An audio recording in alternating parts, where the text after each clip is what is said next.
सरकारी नौकरी की तलाश कर रहे अभ्यर्थियों के लिए एक नई खुशखबरी है और ये खुशखबरी है कि इस प्रकार से कि केंद्रीय रिजर्व पुलिस बल यानी सिर्फ सीआरपीएफ के अंदर से नई वैकेंसी आई है। ये वैकेंसी आप लोगों के लिए कांस्टेबल, ड्राइवर, मोची, मोटर मैकेनिक, बढ़ई, दर्जी, बैंड, रसोईया, माली, पेंटर, सफाई कर्मचारी, धोबी, नाई भर्ती इस तरह के पदों के लिए आई हुई है। जो भी अभ्यर्थी इस फॉर्म को भरना चाहते हैं, योग्यता रखते हैं, उसको वो अभ्यर्थी जरूर इस फॉर्म को भरें और नौकरी की तलाश कर रहे युवाओं के लिए एक सुनहरा अवसर है और आप लोग नौकरी के लिए एक कदम और आगे बढ़ा सकते हैं। तो दोस्तों, हम आप लोगों का स्वागत करते हैं आपका अपना YouTube channel success education point channel पर। इस चैनल पर हम आप लोगों के लिए गवर्नमेंट के द्वारा जो नई वैकेंसी आती है उसके बारे में बताने का प्रयास करते हैं, साथ साथ में current affairs, history, geography, polity, economics इस तरह के सब्जेक्ट को तैयारी भी करवाते हैं। तो हमारे चैनल पे लगातार आप लोग बने रहिए। हम आप लोगों को आज नई वैकेंसी के बारे में जो सीआरपीएफ के अंदर से आई हुई है उसके बारे में बात करने वाले हैं, पूरी डिटेल प्रोसेस बताएंगे। इस वीडियो के अंदर आप लोग शुरू से अंत तक बने रहिएगा। सबसे पहले हम लोग बात कर लेते हैं, ये जो विज्ञापन सूचना है ये करी पुबल में सिपाही, तकनीकी ट्रेड्समैन, पुरुष महिला अभ्यर्थी 2023 के पद के लिए भर्ती है और www.crpf.gov.in पर भी जाके आप लोग इसके बारे में पूरा डिटेल समझ सकते हैं। और ये जो निकला है गृह मंत्रालय यानी भारत सरकार का ये वैकेंसी है, इसमें से केंद्रीय रिजर्व पुलिस बल के अंदर वैकेंसी है। ऑनलाइन आवेदन जमा करने की जो तिथि है तो ध्यान रखिएगा 27 मार्च 2023 से ये शुरू हो चुका है।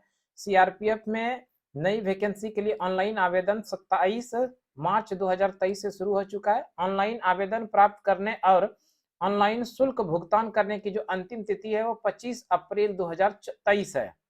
उसी तरह कंप्यूटर आधारित टेस्ट के लिए प्रवेश पत्र जारी किया जाएगा, यानी कि सीबीटी एग्जाम जो है, सीबीटी एग्जाम के लिए जो आप लोगों के लिए प्रवेश पत्र एडमिट कार्ड जारी करने का डेट है वो 20 जून 2023 से 25 अप्रैल 2023 तक है। तो ध्यान रखिएगा, ये आप 20 जून 2023 को आप लोगों के लिए प्रवेश पत्र जारी किया जाएगा। कंप्यूटर आधारित टेस्ट की नियत तिथि अनंतिम यानी कि टेंटेटिव है, ये संभवतः 1 जुलाई 2023 से 13 जुलाई 2023 तक होने की संभावना है। ये छो है दोस्तों, ध्यान रखिएगा 25 जून 2023 तक आप लोग प्रवेश पत्र अपना पा सकते हैं और टेंटेटिव डेट एग्जाम का जो है वो 1 जुलाई 2023 से लेके 13 जुलाई 2023 के बीच में होने वाला है। इस फॉर्म को केवल ऑनलाइन माध्यम से ही स्वीकार किए जाएंगे। तो ध्यान रखिएगा, ये जो फॉर्म आप लोग भरते हैं तो केवल ऑनलाइन ही भरा जाएगा फॉर्म और इस फॉर्म को भरने के बाद एडमिट कार्ड जारी किया जाएगा। उस एडमिट कार्ड के बाद आप लोगों का एग्जामिनेशन होने वाला है, कंप्यूटर बेस्ड टेस्ट। और इस कंप्यूटर बेस्ड टेस्ट में जो परीक्षा होगा, एग्जाम होगा, इस एग्जाम में जो प्रश्न आपको दिए जाएंगे, दो माध्यम में प्रश्न देखने के लिए मिलेगा, एक अंग्रेजी माध्यम, दूसरा हिंदी माध्यम में। आगे हम लोग बात कर लेते हैं कि वेतनमान यानी वेतन क्या रहने वाला है। तो वेतन सबसे पहले ध्यान रखिएगा, ये लेवल 3 का जॉब है। इसमें आपको 21,700 रुपये से स्टार्टिंग होगा जो 69,100 रुपये तक जाएगा। अब रिक्तियों की बात कर लें तो रिक्ति यानी टोटल पोस्ट की बात करें तो 9,212 पोस्ट, अच्छा खासा ये वैकेंसी आप लोगों के लिए निकला है 9,212, जिसमें पुरुष के लिए 9,105 पोस्ट और महिलाओं के लिए 107 पोस्ट है। रिक्तियों को सिपाही, तकनीकी ट्रेड्समैन भर्ती 2023 के माध्यम से भरा जाना है। राज्य संघ, राज्य क्षेत्र, ट्रेड, पदवार रिक्तियों का विवरण इस प्रकार से हम आप लोगों को बता रहे हैं। दोस्तों, आप लोग यहाँ पर वीडियो को होल्ड करके भी देख सकते हैं। देखिए, एक तरफ है राज्य संघ, दूसरा है राज्य क्षेत्र का नाम, नीचे आप लोगों का राज्य या संघ का नाम दिया गया, जैसे ये है आंध्र प्रदेश, असम, बिहार। और दूसरे तरफ में देखिए दिया गया है चालक, मोटर मैकेनिक, वाहन, मोची, बढ़ई, दर्जी, brass band, pipe band, bugler, माली, पेंटर, रसोईया, वाटर कैरियर, धोबी, नाई, सफाई कर्मचारी। और यहाँ पर जो दिया गया है टोटल पोस्ट की बात किया गया है। तो इस तरह से अलग अलग राज्यों के लिए अलग अलग पदों के लिए अलग अलग अलग वैकेंसी भी है। जैसे आंध्र प्रदेश में चालक के लिए 145, तो वहीं अरुणाचल प्रदेश में चालक के लिए 8 पोस्ट है। और टोटल जो यहाँ पर किया गया, तो इस तरह से आप लोग होल्ड करके भी देख सकते हैं कि किस राज्य में किस पोस्ट के लिए कितनी वैकेंसी है।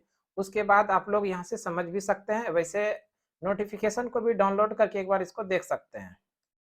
देखिए यहाँ पर अलग अलग राज्य एक बार ध्यान से देख लीजिए, सभी राज्यों का डिटेल यहाँ पर एक्सप्लेन किया गया है कि किस राज्य में किस पद के लिए कितने सीट खाली हैं। जैसे महाराष्ट्र, मणिपुर, मेघालय, मिजोरम, सभी राज्यों का इसमें दिया गया, आप लोग होल्ड करके जरूर देख लीजिएगा। देखिए इसमें पंजाब से राजस्थान, सिक्किम, तमिलनाडु, तेलंगाना, त्रिपुरा, उत्तर प्रदेश, उत्तराखंड, पश्चिम बंगाल, चंडीगढ़, दिल्ली, जम्मू कश्मीर, पांडिचेरी, यानी टोटल ये जो दिया गया इस प्रकार से आप लोग देख भी सकते हैं। और ध्यान रखिएगा ये जो पोस्ट है दोस्तों, ये केवल और केवल मेल मेंबर के लिए। अब हम आप लोगों को बता देते हैं महिला पद के लिए नहीं, फीमेल के लिए कौन कौन सा पोस्ट है और कितने पोस्ट किस राज्य में है। उसी तरह यहाँ पर दिया गया है महिला पद की रिक्तियां। एक तरफ में पोस्ट का नाम जैसे रेगुलर है, रसोईया है, वाटर कैरियर है, धोबी महिला है, हेयर ड्रेसर है, सफाई कर्मचारी है, ब्रास बैंड है, और टोटल यहाँ पर कुल योग है। कितने राज्यों में कौन से पद के लिए कितने पोस्ट है वो यहाँ पर डिटेल दिया गया है। आंध्र प्रदेश, असम, बिहार, छत्तीसगढ़, गुजरात, हरियाणा, झारखंड, कर्नाटक, केरल, मध्य प्रदेश, महाराष्ट्र, मणिपुर, नागालैंड, ओडिशा, ओडिशा के बाद पंजाब है, राजस्थान है, तमिलनाडु है, तेलंगाना है।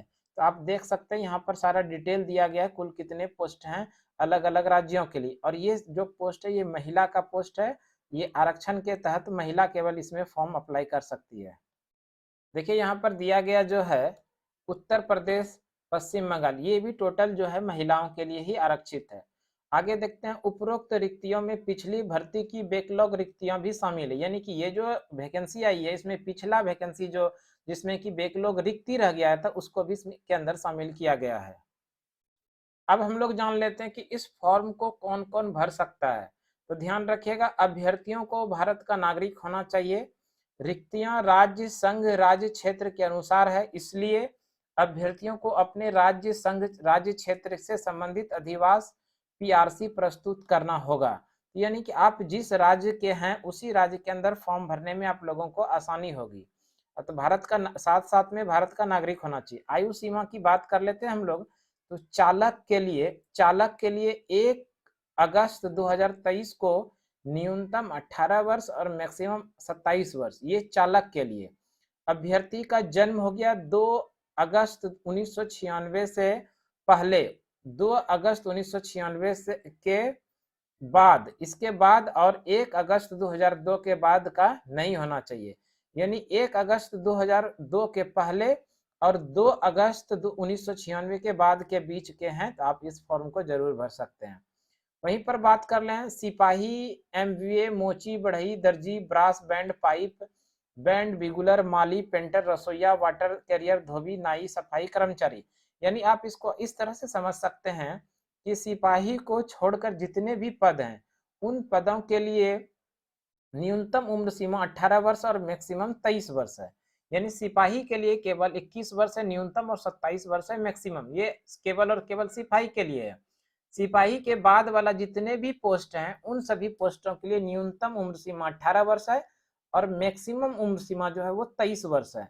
और इसमें अभ्यर्थियों का जन्म जो है 2 अगस्त 2002 से के बाद और 1 अगस्त 2005 के पहले का आपका उम्र होना चाहिए।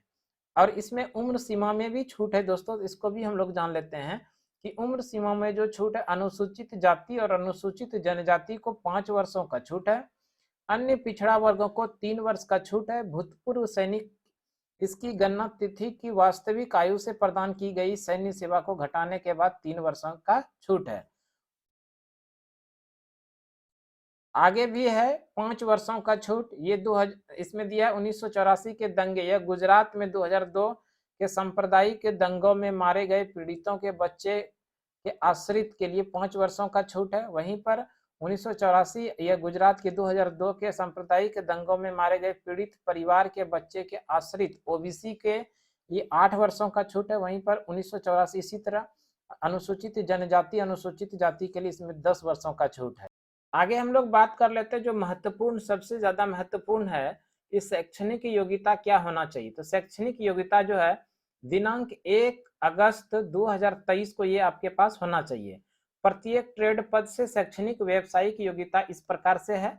सबसे पहले हम लोग बात कर लेते हैं सिपाही चालक का। इसके लिए शैक्षणिक योग्यता जो है किसी भी मान्यता प्राप्त बोर्ड अथवा केंद्रीय या राज्य सरकार द्वारा मान्यता प्राप्त विश्वविद्यालय से कम मैट्रिक या समकक्ष, यानी कि आप सिंपल से ऐसे सीधा सीधा समझ सकते हैं मैट्रिक पास। साथ साथ में heavy transport vehicles driving licence होना चाहिए और भर्ती के समय ड्राइविंग टेस्ट पास करना चाहिए। यह सिपाही चालक के लिए मैट्रिक पास प्लस में हेवी ट्रांसपोर्ट व्हीकल्स का ड्राइविंग लाइसेंस और इसमें आपको एक्सपीरियंस होना चाहिए। उसी तरह बात करें सिपाही मोटर वाहन मैकेनिक के लिए शैक्षणिक योग्यता 10+2 पास, किसी मान्यता प्राप्त बोर्ड से 10वीं परीक्षा प्रणाली में कम से कम 10th पास, यानी कि 10th 11th 12 लेवल का जो भी विद्यालय या महाविद्यालय है या फिर विश्वविद्यालय है या बोर्ड है उसमें 10वीं पास होना चाहिए। और साथ साथ में तकनीकी योग्यता की बात करें किसी भी संस्थान से मान्यता प्राप्त संस्थान से मोटर वाहन मैकेनिक में 2 वर्षों का प्रशिक्षण यानी ITI होना चाहिए और ITI उसके बाद ही आप इस फॉर्म को भर सकते हैं। मान्यता प्राप्त संस्थान से मैकेनिक मोटर वाहन ट्रेड से राष्ट्रीय राज्य, यानी कि आप तो या तो राष्ट्रीय लेवल से या फिर राज्य लेवल से ITI होना चाहिए, वो ट्रेड जो होना चाहिए मोटर वाहन मैकेनिक का होना चाहिए, तभी आप सिपाही मोटर वाहन मैकेनिक के पोस्ट को भर सकते हैं। अन्य सभी ट्रेड्समैन के लिए शैक्षणिक योग्यता जो है किसी मान्यता प्राप्त बोर्ड अथवा केंद्रीय या राज्य सरकार द्वारा मान्यता प्राप्त विश्वविद्यालय से कम मैट्रिक या समकक्ष या भूतपूर्व सैनिकों के मामले में समकक्ष सैन्य योग्यता, यानी सीधे से प्रश्न जाने की मैट्रिक पास है और संबंधित ट्रेड में दक्ष और कार्य किया होना चाहिए। आप जिस ट्रेड से भरना चाहते हैं उस ट्रेड के बारे में आप लोगों को एक्सपीरियंस होना चाहिए और वो कार्य करने में पूरी तरह से कुशल होना चाहिए। उसी तरह अगर हम लोग बात कर लें पायनियर विंग सिपाही, मेसन, प्लम्बर, इलेक्ट्रीशियन, इसके लिए शैक्षणिक योग्यता वही मैट्रिक पास है, साथ में संबंधित ट्रेड से मेसनरी या प्लम्बिंग या इलेक्ट्रीशियन में 1 वर्ष का अनुभव। मान्यता प्राप्त औद्योगिक प्रशिक्षण संस्थान से ट्रेड का प्रमाण पत्र रखने वाले को वरीयता दी जाएगी, यानी जिनके पास की ITI का डिग्री हो, ITI में भी इलेक्ट्रीशियन का डिग्री या फिर पायनियरिंग का डिग्री या फिर प्लम्बर का, उसको ज्यादा इसमें पहले प्राथमिकता दी जाएगी। आवेदन शुल्क की बात कर लें दोस्तों, तो आवेदन शुल्क में केवल सामान्य EWS और WOBC पुरुष अभ्यर्थियों के लिए 100 रुपये की दर से परीक्षा शुल्क होगी। अनुसूचित जाति, अनुसूचित जनजाति, भूतपूर्व सैनिकों के सभी वर्गों के लिए एवं महिला अभ्यर्थियों को छूट दी गई है। तो ये जो केवल दिया जाना है UR को देना है, EWS कैंडिडेट के, OBC अब पुरुष अभ्यर्थियों को केवल 100 रुपये का आवेदन शुल्क के रूप में देना है, UR, EWS, OBC के पुरुष अभ्यर्थियों को। बाद बाकी जितने भी अभ्यर्थी फॉर्म भरेंगे उन सभी अभ्यर्थियों के लिए ये फ्री है, उसमें किसी भी प्रकार का आप लोगों को ऑनलाइन आवेदन शुल्क के रूप में जमा नहीं करना होगा।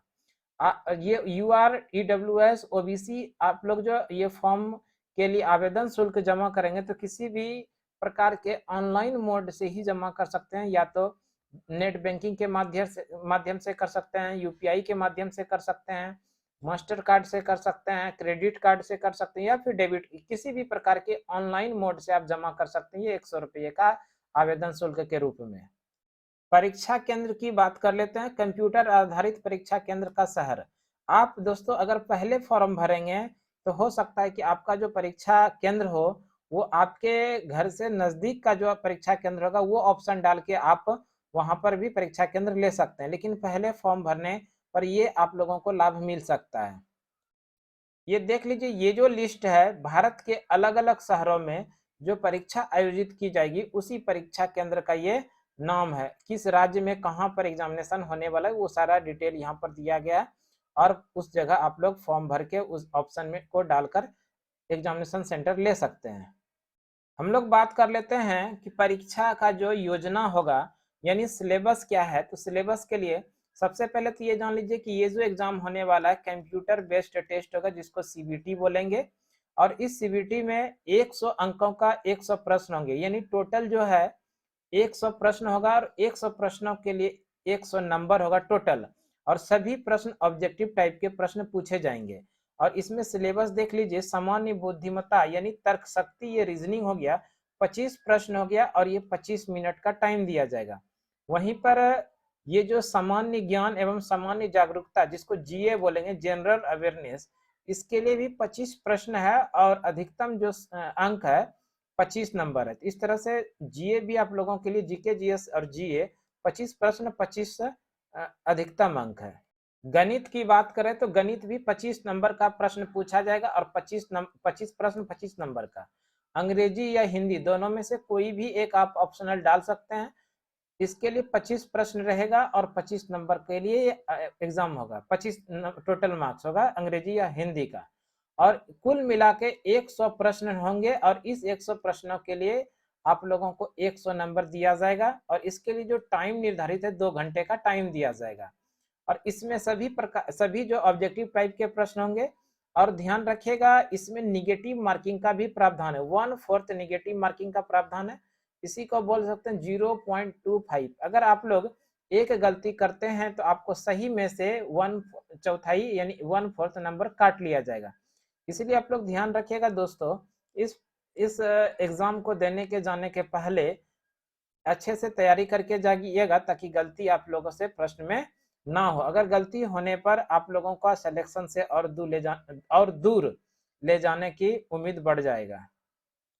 आगे हम लोग बात कर लें शारीरिक मानक जांच यानी पीएसटी जो होने वाला है, तो किस प्रकार से। सबसे पहले तकनीकी और ट्रेड्समैन की बात करें तो पुरुष के लिए 170 सेंटीमीटर ऊंचाई होना चाहिए। वहीं पर ये जो 157 सेंटीमीटर है ये महिला के लिए ये लंबाई होना चाहिए, यानी कि पुरुषों के लिए 170 सेंटीमीटर लंबाई, महिलाओं के लिए 157 सेंटीमीटर लंबाई।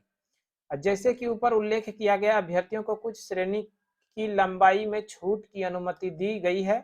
ऐसे अभ्यर्थियों के लिए ऊंचाई में छूट का मानक इस प्रकार से है। ये जो है ऊंचाई में छूट, अनुसूचित जनजाति के अभ्यर्थियों के लिए पुरुष में 162.5 सेंटीमीटर ऊंचाई है तो आप भर सकते हैं। महिला में 150 सेंटीमीटर ऊंचाई है तो आप भर सकते हैं अनुसूचित जनजाति के अभ्यर्थियों के लिए। उसी तरह एनी राज्यों के लिए अनुसूचित जनजाति अभ्यर्थियों के लिए 157 ऊंचाई होना चाहिए, 157 सेंटीमीटर। वहीं पर महिलाओं के लिए 147.5 सेंटीमीटर होना चाहिए महिलाओं के लिए। वामपंथी उग्रवाद प्रभावित जिलों के सभी अनुसूचित जनजाति अभ्यर्थियों के लिए 160 सेंटीमीटर पुरुषों के लिए ऊंचाई होना चाहिए। वहीं पर महिलाओं के लिए 147.5 सेंटीमीटर ऊंचाई होना चाहिए। वहीं पर जम्मू कश्मीर के क्षेत्र जैसे लद्दाख राज्य संघ शासित प्रदेश में डोगरा, कुमाऊनी, गढ़वाली, मराठा, इन सभी लोगों के लिए पुरुष अभ्यर्थियों के लिए 165 सेंटीमीटर ऊंचाई होना चाहिए और महिलाओं के लिए 155 सेंटीमीटर होना चाहिए। पूर्वोत्तर भारत के पुरुष अभ्यर्थियों के लिए जैसे कि मेघालय, मिजोरम, नागालैंड, सिक्किम, इन सभी पूर्वोत्तर राज्यों के पुरुष अभ्यर्थियों के लिए ऊंचाई 162.5 सेंटीमीटर, वहीं पर महिलाओं के लिए 152.5 सेंटीमीटर ऊंचाई होना चाहिए। और अब जैसे आ गया गोरखा प्रादेशिक प्रशासक जैसे दार्जिलिंग जिले के इन सभी क्षेत्रों के पुरुष अभ्यर्थियों के लिए 157 सेंटीमीटर ऊंचाई पुरुष के लिए होना चाहिए और 152.5 सेंटीमीटर ये महिलाओं के लिए ऊंचाई होना चाहिए। आगे हम लोग बात कर लेते हैं छाती। पुरुष अभ्यर्थियों के सीने के माप के निम्नलिखित मानक होंगे और ध्यान रखिएगा सीना जो लिया जाएगा वो केवल और केवल पुरुष अभ्यर्थियों का ही लिया जाएगा, बिना फुलाए 80 सेंटीमीटर होना चाहिए और न्यूनतम फैलाव के बाद जो है 5 सेंटीमीटर अधिक होना चाहिए। और सीना में भी अभ्यर्थियों को छूट इस प्रकार से दिया गया है कि जो अनुसूचित जनजाति के अभ्यर्थी है उनको सीना बिना फुलाए 76 सेंटीमीटर और फुलाने के बाद 5 सेंटीमीटर का उसमें वृद्धि यानी कि अधिक होना चाहिए। उसी तरह गढ़वाली, ये जम्मू कश्मीर में जो न्यूनतम बिना फुलाए कितना 78 होना चाहिए और फुला के बाद 5 इसमें बढ़ना चाहिए। पूर्वोत्तर राज्य में बिना फुलाए अभ्यर्थियों के 77 होना चाहिए और फुलाने के बाद 5 उसमें वृद्धि होना चाहिए। अब देखिए फिजिकल में भी शारीरिक दक्षता परीक्षा यानी पीटी जो है, दौड़ इस प्रकार से होना चाहिए जिसमें चालक, सिपाही चालक, मोटर मैकेनिक वाहन, सिपाही पेंटर, बढ़ई सिपाही, ब्रास बैंड सिपाही, मोची, दर्जी, रेगुलर, इनमें पुरुष अभ्यर्थियों के लिए 24 मिनट में 5 किलोमीटर की दौड़ है। महिला अभ्यर्थियों के लिए 8 मिनट 30 सेकेंड में 1.5 किलोमीटर का दौड़ है। लद्दाख के क्षेत्र से संबंधित अभ्यर्थियों के अलावा अन्य अभ्यर्थियों के लिए, यानी कि लद्दाख के अभ्यर्थियों को छोड़कर सभी अभ्यर्थियों के लिए 24 मिनट में 5 किलोमीटर का दौड़ पुरुष अभ्यर्थियों में, और महिला अभ्यर्थियों में 8.5 मिनट में 1.6 किलोमीटर का ये दौड़ है। उसी तरह सिपाही, कुक, जलवाहक, सिपाही नाई, सिपाही हेयर ड्रेसर, सिपाही धोबी महिला कर्मचारी, इनके लिए जो है 10 मिनट में 1.6 किलोमीटर की दौड़ इसमें, और इसमें महिलाओं के लिए 12 मिनट में 1.6 किलोमीटर का ये दौड़ है। ध्यान रखिएगा, ये तो कुछ दौड़ की बात की है। आगे बात करते हैं पायनरिंग विंग के लिए, जिसमें 9 मिनट के लिए पुरुष अभ्यर्थियों के लिए 1.6 किलोमीटर का दौड़ है, और पायनरिंग विंग के लिए सिपाही मेसन, सिपाही प्लम्बर, सिपाही इलेक्ट्रीशियन के लिए 5 मिनट में 800 मीटर का दौड़ है। तो दोस्तों, आप भी इस फॉर्म को भरना चाहते हैं तो आपके पास अगर योग्यता है तो इस फॉर्म को आप भरकर नौकरी के लिए एक कदम और आगे बढ़ा सकते हैं। तो दोस्तों, आज की जानकारी हम लोग सीआरपीएफ के द्वारा जो नई वैकेंसी आई है उसी के बारे में हम आप लोगों से बात किए। हमें उम्मीद है कि ये वीडियो आप लोगों के लिए जरूर फायदेमंद साबित होने वाला है। इसलिए अभी तक हमारे YouTube channel success education point channel पर नए हैं तो आप निश्चित रूप से हमारे चैनल को सब्सक्राइब कर लीजिए और आप अपने दोस्तों को शेयर भी कर दीजिए। तो आज की जानकारी के लिए इतना ही। अगली जानकारी में अगले दिन फिर से मिलते हैं, तब तक के लिए धन्यवाद। जय हिंद।